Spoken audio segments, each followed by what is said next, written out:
Jeshi la Polisi limefanikiwa kuwatia mbaroni watuhumiwa wawili na linaendelea kuwahoji watuhumiwa hao kwa kumjeruhi mtu mmoja aitwaye Mihayo Boya Budaga. Huyu ni mtu mzee mwenye umri wa miaka 78, ni mkulima na ni mkazi wa kitongoji cha Nyambono, kipo katika kijiji cha Kisamba, kata ya Rubugu, katika wilaya ya Magu. Watuhumiwa hao waliokamatwa kwa majina: wa kwanza anaitwa Rusana Kaswahili, ana umri wa miaka 39, fundi ujenzi na mkazi wa kitongoji cha Hinda, kijiji cha Lugeye, kata ya Kitongosima. Mtuhumiwa mwingine aliyekamatwa wa pili ni Mbizo Dawa Kaswahili, miaka 33, mkulima na mkazi wa Miti Mirefu katika kata ya Magu mjini. Chanzo cha tukio hilo ni kwamba siku ya tarehe 11 mwezi wa 7 mwaka huu majira ya saa 8 za usiku, huyo bwana Mihayo Boya Budaga alikuwa amelala katika nyumba yake.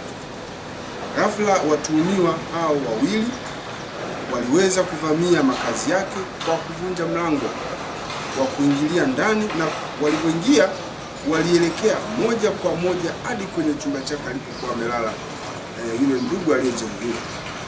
Wakiwa ndani waliweza kumshambulia mzee huyo na kumjeruhi kwa kumkata na kitu chenye ncha kali kichwani upande wa kulia, pamoja na maeneo mbalimbali ya mwili wake pamoja na mkono wake wa kulia.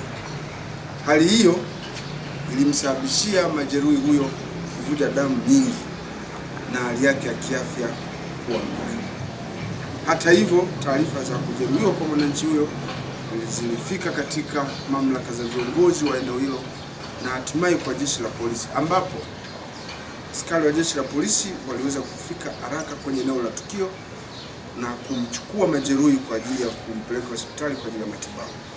Alipelekwa katika hospitali ya wilaya ya Magu, lakini baadaye hali yake ikazidi kuwa mbaya na hatimaye kuhamishiwa katika hospitali ya rufaa kanda ya Bugando kwa ajili ya matibabu. Kwa sasa majeruhi huyo anaendelea kupata nafuu akiwa bado anapata matibabu hapo hospitalini Bugando.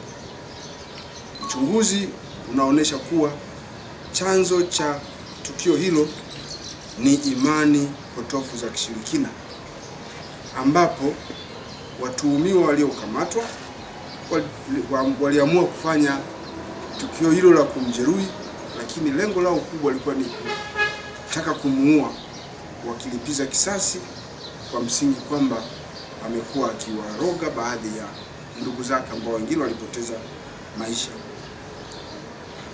Hata hivyo, watuhumiwa kama nilivyosema wamekamatwa pamoja na imani zao hizo za hovyo za kishirikina, wameweza kukamatwa na wanazidi kuhojiwa. Jeshi la polisi katika mkoa wa Mwanza linatoa wito kwa wananchi wote, kwanza kuachana kabisa na tabia ya kujichukulia sheria mkononi na kuwashambulia watu kwa visingizio vya imani za kishirikina au visingizio vya aina yoyote, na waache visasi mara moja, kwani vitendo hivyo havitafumbiwa macho hata kidogo na jeshi la polisi. Watuhumiwa hao wanaendelea kuhojiwa na uchunguzi ukikamilika watafikishwa mahakamani haraka ili waweze kuchukuliwa hatua za kisheria. Kutokana na tukio hili, pia nichukue nafasi hii kuwashukuru madaktari wa hospitali ya Bugando pamoja na Magu kwa ushirikiano na hatua za haraka za kunusuru maisha ya majeruhi huyo ambaye wakati wa tukio hilo alivuja damu nyingi na alipata hali mbaya sana.